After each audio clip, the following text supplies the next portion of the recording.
Pagkatapos ng paglalakbay sa disyerto ng 40 taon, ang mga Israelita na pinamumunuan ni Josue ay sa wakas papasok na sa lupang pangako. Ngunit may malaking hadlang sa kanilang daraanan, ang napapaderang lungsod ng Jericho, isang lungsod na may mga pader na napakalakas at napakataas na walang hukbo, ang madaling makakatalo rito.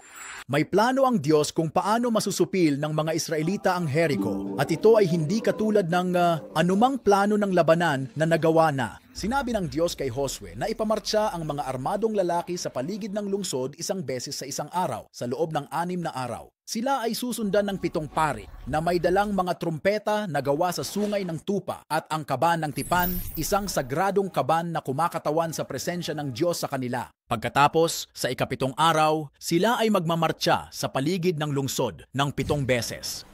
Sa utos ni Josue, pagkatapos ng 7 ikot, ang mga pari ay tutugtog ng kanilang mga trumpeta at ang lahat ng tao ay sisigaw ng malakas hanggat kaya nila. Ginawa ni Josue at ng mga Israelita ang eksaktong itinuro ng Diyos. Pinapanood ng mga tao sa Jericho habang ang mga Israelita ay umiikot sa kanilang lungsod isang beses sa isang araw, tahimik maliban sa tunog ng mga trumpeta. Sila ay nalilito. Oh? At kahit na naaliw sa ganitong kakaibang estratehiya ng militar, sa wakas, dumating ang 7 araw. Ang mga Israelita ay bumangon sa madaling araw at nagmartsa sa paligid ng lungsod, hindi isang beses, kundi 7 beses.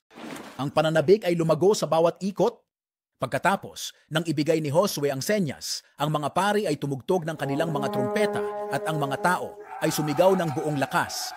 At may nangyaring kamangha-mangha. Oh, Obedo Paderang Jericho ay bumagsak ng patag.